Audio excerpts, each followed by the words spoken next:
ਜਦੋਂ ਤੋਂ ਇਹ ਅੰਦੋਲਨ ਦਿੱਲੀ ਪਹੁੰਚਿਆ ਹੈ ਪੰਜਾਬ ਤੋਂ ਬਾਅਦ, ਮੋਦੀ ਸਰਕਾਰ ਨਾ ਤਾਂ ਪਹਿਲਾਂ ਕਦੀ ਇਮਾਨਦਾਰ ਔਰ ਸੁਹਿਰਦ ਸੀ ਤੇ ਨਾ ਹੁਣ ਰਹੀ ਹੈ। ਜਿੰਨੀਆਂ ਮੀਟਿੰਗਾਂ ਹੋਈਆਂ ਉਹਨਾਂ ਵਿੱਚ ਜੋ ਕੁਝ ਅਸੀਂ ਕਿਸਾਨ ਜਥੇਬੰਦੀਆਂ ਵੱਲੋਂ ਕਿਸਾਨਾਂ ਦਾ ਪੱਖ ਰੱਖਦੇ ਰਹੇ, ਉਹ ਹਰ ਗੱਲ ਨੂੰ ਤਰੋੜ ਮੋੜ ਕੇ ਲੋਕਾਂ ਦੇ ਸਾਹਮਣੇ ਗਲਤ ਢੰਗ ਨਾਲ ਪੇਸ਼ ਕਰਦੇ ਰਹੇ ਤੇ ਹਰ ਮੀਟਿੰਗ ਵਿੱਚ ਇਹ ਸਿੱਧ ਕੀਤਾ ਵੀ ਉਹਨਾਂ ਦੇ ਕਾਨੂੰਨ ਗਲਤ ਨੇ ਔਰ ਇਹਨਾਂ ਕਾਨੂੰਨਾਂ ਨੂੰ ਵਾਪਸ ਲੈ ਲੈਣਾ ਚਾਹੀਦਾ। ਤੇ ਜਿੰਨਾ ਕੁਝ ਵੀ ਉਹ ਕਹਿੰਦੇ ਸੀ, ਅਸੀਂ ਜਦੋਂ ਗਲਤ ਸਿੱਧ ਕਰਦੇ ਸੀ ਤਾਂ ਸਰਕਾਰ ਉਹਨੂੰ ਇਸ ਤਰ੍ਹਾਂ ਪ੍ਰਚਾਰਦੀ ਸੀ ਜਿਵੇਂ ਅਸੀਂ ਇਹ ਮੰਗ ਕਰਦੇ ਹੋਈਏ ਕਿ ਇਹ ਕਾਨੂੰਨ ਦੇ ਵਿੱਚ ਸੋਧਾਂ ਕੀਤੀਆਂ ਜਾਣ। ਅਸੀਂ ਬੜੇ ਸਪਸ਼ਟ ਹਾਂ ਇਸ ਮਸਲੇ ਤੇ ਵੀ ਸੋਧਾਂ ਕਰਨ ਨਾਲ ਇਹ ਮਸਲਾ ਹੱਲ ਨਹੀਂ ਹੁੰਦਾ, ਕਿਉਂਕਿ ਜੇ ਸੋਧਾਂ ਅਸੀਂ ਮੰਨ ਵੀ ਲੈਂਦੇ ਹਾਂ ਤਾਂ ਟੈਂਪਰੇਰੀਲੀ ਸਾਨੂੰ ਲੱਗੂਗਾ ਵੀ ਅਸੀਂ ਆਪਣਾ ਜਿਹੜਾ ਮਸਲਾ ਸੀ ਉਹ ਹੱਲ ਕਰਾ ਲਿਆ, ਪਰ ਅਸਲੀਅਤ ਇਹ ਹੈ ਵੀ ਕਾਨੂੰਨ ਤਾਂ ਸਟੈਂਡ ਕਰੇਗਾ ਨਾ। ਜਦੋਂ ਕਾਨੂੰਨ ਸਟੈਂਡ ਕਰੇਗਾ ਤਾਂ ਉਹਨੂੰ ਕਿਸੇ ਵੇਲੇ ਵੀ ਸਰਕਾਰ ਫਿਰ ਉਹਦੇ 'ਚ ਅਮੈਂਡਮੈਂਟ ਕਰਕੇ ਫਿਰ ਐਕਟੀਵੇਟ ਕਰ ਸਕਦੀ ਹੈ। ਇਸ ਲਈ ਜਦੋਂ ਸਰਕਾਰ ਦਾ ਇਹ ਅਧਿਕਾਰ ਖੇਤਰ ਹੀ ਨਹੀਂ, ਖੇਤੀ ਰਾਜਾਂ ਦਾ ਵਿਸ਼ਾ ਹੈ, ਇਸ ਕਰਕੇ ਉਹ ਕਾਨੂੰਨ ਬਣਾ ਹੀ ਨਹੀਂ ਸਕਦੀ ਖੇਤੀ ਦੇ ਉੱਤੇ ਕੇਂਦਰ ਸਰਕਾਰ ਸਟੇਟਾਂ ਦੇ ਖਿਲਾਫ। ਸੰਵਿਧਾਨ ਦੀ ਉਲੰਘਣਾ ਕਰਕੇ ਉਹਨਾਂ ਨੇ ਕਾਨੂੰਨ ਬਣਾਏ ਹੈ। ਇਸ ਕਰਕੇ ਅਸੀਂ ਇਹਨਾਂ ਕਾਨੂੰਨਾਂ ਨੂੰ ਮੁੱਢੋਂ ਹੀ ਰੱਦ ਕਰਦੇ ਰਹੇ ਹਾਂ ਔਰ ਅਸੀਂ ਮੰਗ ਕੀਤੀ ਹੈ ਹਮੇਸ਼ਾ ਵੀ ਇਹ ਤਿੰਨੋਂ ਕਾਨੂੰਨ ਜਿਹੜੇ ਨੇ ਇਹਨਾਂ ਨੂੰ ਸਰਕਾਰ ਵਾਪਸ ਲਵੇ ਔਰ ਕਿਸਾਨਾਂ ਨੂੰ ਆਰਥਿਕ ਇਨਸਾਫ ਦੇਵੇ।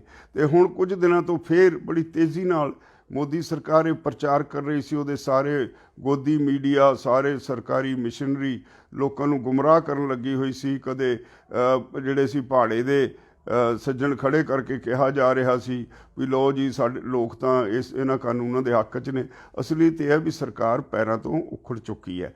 ਉਹ ਕਹਿੰਦੇ ਸੀ ਵੀ ਕਿਸਾਨ ਗੱਲਬਾਤ ਕਰਨ ਲਈ ਤਿਆਰ ਨਹੀਂ। ਉਹਨਾਂ ਨੇ ਸਾਨੂੰ ਚਿੱਠੀ ਲਿਖੀ ਵੀ ਸਾਨੂੰ ਦੱਸੋ ਕਦੋਂ ਤੁਸੀਂ ਮੀਟਿੰਗ ਕਰਨੀ ਚਾਹੁੰਦੇ ਹੋ, ਕਿਹਨਾਂ ਮੁੱਦਿਆਂ 'ਤੇ ਕਰਨੀ ਚਾਹੁੰਦੇ ਹੋ, ਅਸੀਂ ਤੁਹਾਡੇ ਨਾਲ ਉਹਨਾਂ ਮੁੱਦਿਆਂ 'ਤੇ ਗੱਲ ਕਰਨ ਲਈ ਤਿਆਰ ਹਾਂ। ਅਸੀਂ ਉਹਨਾਂ ਨੂੰ ਕੱਲ੍ਹ ਸ਼ਾਮੀ ਚਿੱਠੀ ਲਿਖ ਕੇ ਜਵਾਬ ਦੇ ਦਿੱਤਾ। ਪਹਿਲਾਂ ਤਾਂ ਉਹਨਾਂ ਦੀ ਇਸ ਗੱਲੋਂ ਸਖਤ ਨਿੰਦਾ ਕੀਤੀ ਵੀ ਤੁਸੀਂ ਲੋਕਾਂ ਨੂੰ ਝੂਠ ਪਰੋਸ ਕੇ ਗੁੰਮਰਾਹ ਨਾ ਕਰੋ। ਇਹ ਸਰਕਾਰਾਂ ਕੋਲੋਂ ਇਸ ਗੱਲ ਦੀ ਉਮੀਦ ਨਹੀਂ ਹੁੰਦੀ। ਸਰਕਾਰਾਂ ਝੂਠੀ ਜਿਹੜੀ ਇਨਫੋਰਮੇਸ਼ਨ ਹੈ ਉਹ ਲੋਕਾਂ ਤੱਕ ਪਹੁੰਚਾਉਂਦੀਆਂ ਨਹੀਂ ਹੁੰਦੀਆਂ। ਤੁਸੀਂ ਇਹ ਮਾੜਾ ਕੰਮ ਕਰ ਰਹੇ ਹੋ, ਇਹਨੂੰ ਬੰਦ ਕਰੋ। ਦੂਸਰੀ ਗੱਲ, ਅਸੀਂ ਗੱਲਬਾਤ ਕਰਨ ਲਈ ਤਿਆਰ ਹਾਂ। ਏਜੰਡਾ ਅਸੀਂ ਭੇਜ ਦਿੱਤਾ। ਅਸੀਂ ਕਿਹਾ ਵੀ ਜਿਹੜੇ ਤਿੰਨੇ ਕਾਨੂੰਨ ਤੁਸੀਂ ਗੈਰ ਸੰਵਿਧਾਨਿਕ ਬਣਾਏ ਨੇ, ਸਾਨੂੰ ਦੱਸਿਆ ਜਾਵੇ ਵੀ ਕਿਹੜੇ ਢੰਗ ਨਾਲ ਤੁਸੀਂ ਇਹਨਾਂ ਨੂੰ ਵਾਪਸ ਲਓਗੇ, ਉਹਦੀ ਮੋਡੈਲਿਟੀਜ਼ ਬਾਰੇ ਸਾਨੂੰ ਦੱਸਿਆ ਜਾਏ। MSP ਕਿਸਾਨਾਂ ਦਾ ਜਿਹੜਾ ਕਾਨੂੰਨੀ ਅਧਿਕਾਰ ਹੋਵੇ, ਇਹਦੇ ਲਈ ਕੀ ਢੰਗ ਤਰੀਕੇ ਅਪਣਾਓਗੇ, ਕੀ ਮੋਡੈਲਿਟੀਜ਼ ਹੋਣਗੀਆਂ, ਇਹਦੇ ਬਾਰੇ ਸਾਨੂੰ ਦੱਸਿਆ ਜਾਏ।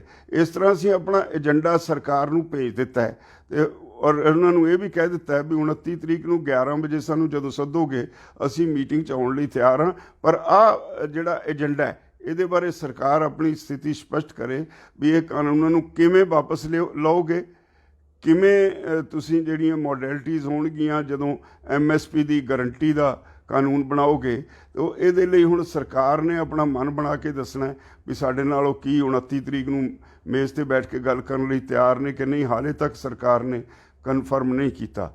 ਤਾਂ ਮੈਂ ਇੱਕ ਆਪਣੇ ਭਾਈਚਾਰੇ ਨੂੰ ਬੇਨਤੀ ਕਰਾਂਗਾ, ਸਰਕਾਰ ਤੇ ਸਰਕਾਰ ਦੀਆਂ ਏਜੰਸੀਆਂ ਬਹੁਤ ਪੱਬਾਂ ਭਾਰ ਹੋਈਆਂ।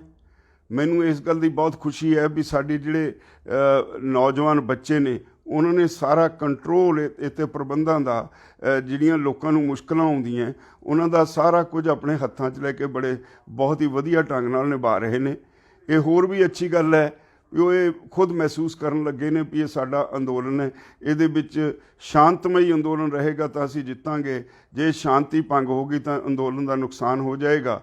ਸਰਕਾਰ ਦੇ ਬਹੁਤ ਸਾਰੇ ਅੰਸ਼ ਨੇ, ਸਰਕਾਰ ਦੀਆਂ ਏਜੰਸੀਆਂ ਨੇ, ਕੋਈ RSS ਦੇ ਭੇਜੇ ਹੋਏ ਬੰਦੇ ਨੇ ਜਿਹੜੇ ਇੱਥੇ ਆ ਕੇ ਆਪੋ ਆਪਣੇ ਢੰਗ ਨਾਲ ਕਿਸਾਨਾਂ ਦੇ ਇਸ ਅੰਦੋਲਨ ਨੂੰ ਲੀਹ ਤੋਂ ਲਾਉਣ ਦੀ ਕੋਸ਼ਿਸ਼ ਕਰਦੀਆਂ ਨੇ। ਤੇ ਬੜੀ ਖੁਸ਼ੀ ਦੀ ਗੱਲ ਹੈ ਵੀ ਸਾਡੇ ਨੌਜਵਾਨਾਂ ਨੇ ਉਹਨਾਂ ਨੂੰ ਫੜਿਆ, ਘੇਰਿਆ ਔਰ ਪੁਲਿਸ ਦੇ ਹਵਾਲੇ ਕੀਤਾ। ਤਾਂ ਮੇਰੀ ਸਾਰਿਆਂ ਨੂੰ ਸੁਨਿਮਰ ਬੇਨਤੀ ਹੈ, ਆਉਣ ਵਾਲਾ ਸਮਾਂ ਹੋਰ ਵੀ ਜ਼ਿਆਦਾ ਜ਼ਿੰਮੇਵਾਰੀਆਂ ਨਾਲ ਲੰਘੇਗਾ। ਆਉਣ ਵਾਲੇ ਸਮੇਂ ਵਿੱਚ ਤੁਹਾਡੇ ਵੱਲ ਸਰਕਾਰ ਦਾ ਦਬਾਅ ਵੀ ਵਧੇਗਾ ਔਰ ਹੋਰ ਤੁਸੀਂ ਇਹਨੂੰ ਆਪਣੀ ਜ਼ਿੰਮੇਵਾਰੀਆਂ ਨੂੰ ਹੋਰ ਅਹਿਮੀਅਤ ਦੇਣੀ ਹੈ और अपने इस अंदोलन ਨੂੰ ਸ਼ਾਂਤਮਈ ਰੱਖਣਾ ਹੈ।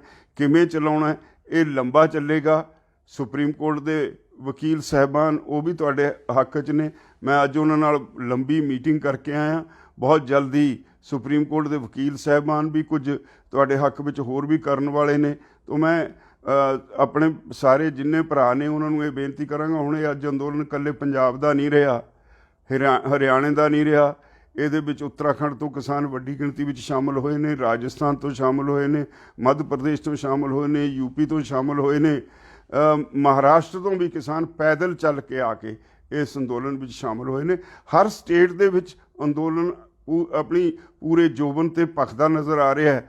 ਲੱਗਦਾ ਇਹ ਹੈ ਵੀ ਆਉਣ ਵਾਲੇ ਦਿਨਾਂ ਵਿੱਚ ਜੇ ਮੋਦੀ ਸਰਕਾਰ ਨੂੰ ਪਰਮਾਤਮਾ ਨੇ ਸੁਧ ਬੁੱਧੀ ਨਾ ਬਖਸ਼ੀ ਤਾਂ ਇਹ ਅੰਦੋਲਨ ਆਪਣਾ ਸਾਰੇ ਦੇਸ਼ ਨੂੰ ਆਪਣੀ ਲਪੇਟ ਵਿੱਚ ਲੈ ਲਏਗਾ। ਔਰ ਇਹਦੀ ਵਿਲੱਖਣਤਾ ਇਹੋ ਰਹੇਗੀ ਕਿ ਅੰਦੋਲਨ ਸ਼ਾਂਤਮਈ ਰਿਹਾ ਹੈ, ਸ਼ਾਂਤਮਈ ਹੈ ਅਤੇ ਸ਼ਾਂਤਮਈ ਰਹੇਗਾ। ਤਾਂ ਮੇਰੀ ਸਾਰਿਆਂ ਨੂੰ ਫਿਰ ਸਨਿਮਰ ਸਾਰੇ ਆਪਣੇ ਭਰਾਵਾਂ ਦੇ ਅਤੇ ਆਪਣੇ ਬੱਚਿਆਂ ਦੇ ਚਰਨਾਂ 'ਚ ਅਪੀਲ ਹੈ। ਇੱਕ ਜਿਹੜੇ ਪੰਜਾਬੋਂ ਲੋਕੀ ਸਾਡਾ ਭਾਈਚਾਰਾ ਇੱਥੇ ਨੂੰ ਇਸ ਅੰਦੋਲਨ ਵਿੱਚ ਸ਼ਾਮਲ ਹੋਣ ਲਈ ਆਉਂਦਾ, ਉਹਨਾਂ ਨੂੰ ਮੇਰੀ ਅਪੀਲ ਹੈ, ਧੁੰਦ ਬਹੁਤ ਪੈਂਦੀ ਹੈ, ਕਿਰਪਾ ਕਰਕੇ ਜਿੰਨੇ ਵੀ ਆਉਂਦੇ ਹੋ 10 ਵਜੇ ਤੋਂ ਪਹਿਲਾਂ ਘਰਾਂ ਤੋਂ ਨਾ ਤੁਰੋ। ਜਦੋਂ ਧੁੰਦ ਘਟ ਜਾਏ ਉਦੋਂ ਆਓ, ਧੁੰਦ ਹਟੀ ਤੇ ਇੱਥੇ ਆਓ, ਕਿਉਂਕਿ ਬਹੁਤ ਸਾਰੇ ਹਾਦਸੇ ਹੋਣ ਲੱਗ ਪਏ ਨੇ, ਬਹੁਤ ਕੀਮਤੀ ਜਾਨਾਂ ਜਾ ਰਹੀਆਂ ਨੇ। ਇਹ ਸਾਰਿਆਂ ਨੂੰ ਸਨਿਮਰ ਬੇਨਤੀ ਹੈ ਵੀ ਇੱਥੇ 10 ਵਜੇ ਤੋਂ ਚੱਲ ਕੇ ਸ਼ਾਮ ਤਾਈਂ ਪਹੁੰਚੋ। ਜੇ ਵਾਪਸ ਵੀ ਮੁੜਨਾ ਤਾਂ ਇੱਥੇ ਰਾਤ ਕੱਟ ਕੇ ਅਗਲੇ ਦਿਨ ਫਿਰ 10-11 ਵਜੇ ਤੋਂ ਬਾਅਦ ਵਾਪਸ ਜਾਓ। ਔਰ ਮੈਂ ਉਮੀਦ ਤਾਂ ਹੁਣ ਇਹ ਕਰਾਂਗੇ ਵੀ ਆਉਣ ਵਾਲੇ ਦਿਨਾਂ ਵਿੱਚ ਕੋਈ ਵੀ ਜਿਹੜਾ ਸਾਡਾ ਸੁਹਿਰਦ ਸੱਜਣ ਹੈ ਉਹ ਆਪਣੇ ਘਰਾਂ ਵਿੱਚ ਨਹੀਂ ਬੈਠੇਗਾ। ਔਰ ਇਹ ਫਿਰ ਇੱਕ ਵਧਾਈ ਦਿਆਂਗਾ ਤੁਹਾਨੂੰ, ਸਰਕਾਰ ਨੇ ਪੰਜਾਬ ਅਤੇ ਹਰਿਆਣੇ ਦੇ ਵਿੱਚ ਫੁੱਟ ਪਾਉਣ ਦੀ ਕੋਸ਼ਿਸ਼ ਕੀਤੀ। ਜਿਸ ਢੰਗ ਨਾਲ ਸਾਡੇ ਹਰਿਆਣੇ ਦੇ ਭਰਾਵਾਂ ਨੇ ਮੂੰਹ ਤੋੜ ਜਵਾਬ ਦਿੱਤਾ ਸਰਕਾਰ ਦੀ ਇਸ ਕੋਝੀ ਨੀਅਤ ਦਾ, ਉਹ ਆਪਣੇ ਆਪ ਵਿੱਚ ਇੱਕ ਮਿਸਾਲ ਹੈ।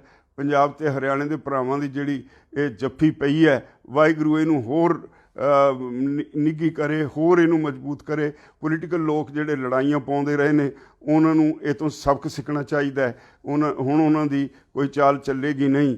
ਔਰ ਇਹ ਤੋਂ ਵੀ ਅੱਗੇ ਸਾਰੇ ਦੇਸ਼ ਦੇ ਕਿਸਾਨ ਇਸ ਵੇਲੇ ਬੰਗਾਲ 'ਚ, ਬਿਹਾਰ 'ਚ, ਅਸਾਮ 'ਚ, ਤਾਮਿਲਨਾਡੂ, ਕਰਨਾਟਕ, ਤੇਲੰਗਾਨਾ, ਕੇਰਲਾ, ਸਾਰੀਆਂ ਸਟੇਟਾਂ ਦੇ ਵਿੱਚ ਪੂਰੀ ਸਰਗਰਮੀ ਨਾਲ ਅੰਦੋਲਨ ਚੱਲ ਰਿਹਾ ਹੈ। ਹਰ ਰੋਜ਼ ਗਿਣਤੀ ਥਾਂ ਥਾਂ ਆਪੋ ਆਪਣੇ ਢੰਗ ਨਾਲ ਵਿਰੋਧ ਦੀ ਵੱਧ ਰਹੀ ਹੈ ਅਤੇ ਸੰਭਾਵਨਾ ਇਹ ਹੈ ਵੀ ਬਹੁਤ ਛੇਤੀ ਇਹ ਜਨ ਅੰਦੋਲਨ ਹੈ ਜਿਹੜਾ ਇਹਦੇ ਵਿੱਚ ਆਮ ਸ਼ਹਿਰੀ ਜਿਨ੍ਹਾਂ ਨੂੰ ਕਿਸੇ ਨੂੰ ਇਹਨਾਂ ਨੇ ਬਖਸ਼ਿਆ ਨਹੀਂ, ਜਿਹੜੇ ਆਰਡੀਨੈਂਸ ਨੇ ਇਹਦੇ ਨਾਲ ਸਿਰਫ ਕਿਸਾਨਾਂ ਦਾ ਨਹੀਂ ਸਮੁੱਚੇ ਦੇਸ਼ ਦਾ ਨੁਕਸਾਨ ਹੋਏਗਾ। ਆਮ ਆਦਮੀ ਦਾ ਜਿਉਣਾ ਦੁੱਭਰ ਹੋ ਜਾਏਗਾ। ਸਰਕਾਰ ਅੰਬਾਨੀਆਂ, ਅਡਾਨੀਆਂ, ਕਾਰਪੋਰੇਟ ਘਰਾਣਿਆਂ ਕੋਲ ਸਭ ਕੁਝ ਗਹਿਣੇ ਪਾਉਣ ਜਾ ਰਹੀ ਹੈ। ਅਤੇ ਮੇਰੀ ਅਪੀਲ ਹੈ ਸਾਰੇ ਆਪਣੇ ਭਰਾਵਾਂ ਨੂੰ ਵੀ ਬਹੁਤ ਹੀ ਸੁਹਿਰਦਤਾ ਨਾਲ, ਬਹੁਤ ਹੀ ਜ਼ਿੰਮੇਵਾਰੀ ਨਾਲ, ਬਹੁਤ ਹੀ ਠਰੰਮੇ ਨਾਲ ਇਸ ਅੰਦੋਲਨ ਨੂੰ ਚਲਾਈਏ। ਔਰ ਜਿੰਨੀ ਦੇਰ ਸਰਕਾਰ ਗੋਡੇ ਟੇਕਦੀ ਨਹੀਂ ਉਦੋਂ ਤੱਕ ਭਾਵੇਂ 6 ਮਹੀਨੇ ਅੰਦੋਲਨ ਚੱਲੇ।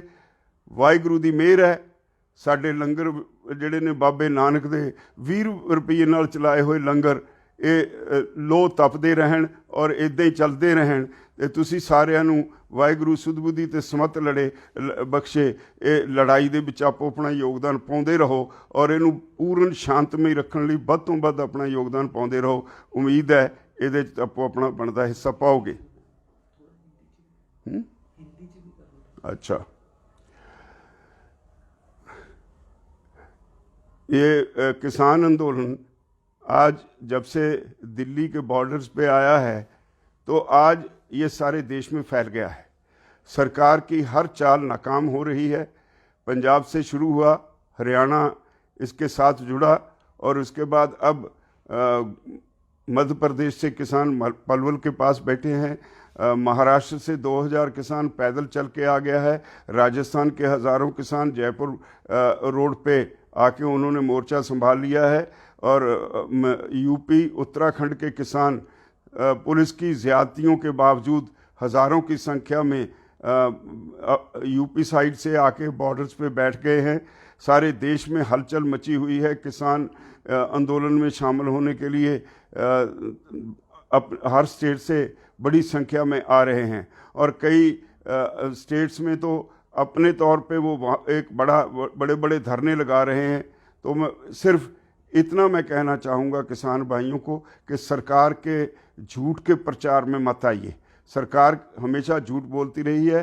कल हमने सरकार को चिट्ठी लिखी है, सरकार कहती है किसान मेज़ पे आने को तैयार नहीं। ये सरासर झूठ है। कल हमने सरकार का जो रवैया था उसको कंडेम किया है। हमने कहा है जो हम मीटिंग्स में कहते हैं आप वो तो दिखाते नहीं, अपनी तरफ से झूठ मूठ दिखा के किसानों के इस आंदोलन को तारपीडो करने की कोशिश करते हो। इसको हम कतई टॉलरेट नहीं करेंगे और सरकारों से ये उम्मीद नहीं होती कि वो झूठ बोले। लेकिन आज की सरकार का बेसिक जो खासा है वो है ही झूठ का। इसलिए हमने उनको लिखा है कि हम बात करने के लिए तैयार हैं। 29 तारीख को 11 बजे हम, अगर सरकार कंफर्म करेगी तो जहां सरकार कहेगी वहां हम आएंगे। लेकिन हम एजेंडा हमने सेट कर दिया है। हमने कहा है कि हमारी जो मांग शुरू से रही है, हम अमेंडमेंट्स बिल्कुल नहीं चाहते। हमारी मांग रही है कि ये जो तीनों कानून केंद्र सरकार ने गैर संवैधानिक बनाए हैं, इन कानूनों को वापस लेने के लिए क्या मॉडलिटीज़ होंगी वो डिस्कस करने के लिए हमें बताया जाए।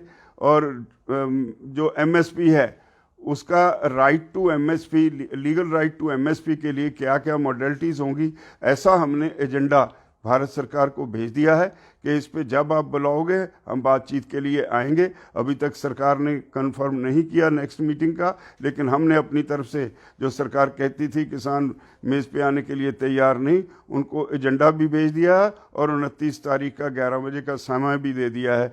अगर सरकार कंफर्म करेगी तो हम मीटिंग में जाएंगे, शामिल होंगे। लेकिन आप सबसे निवेदन है कि जिस तरह से आपने अब तक शांति बनाई रखी, और मुझे तसल्ली है कि सरकार की एजेंसियों के अलग अलग तरीकों के बावजूद, आरएसएस के अपने इस आंदोलन को बदनाम करने के तरीकों के बावजूद आप सब ने तहम्मुल से जिस तरह इस आंदोलन को शांत में रखा है, अब किसी की ताकत नहीं इस आंदोलन को पीछे धकेल सके।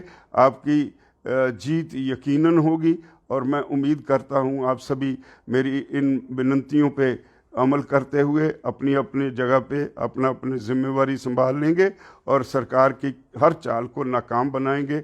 आखिर में जीत किसानों की होगी। धन्यवाद।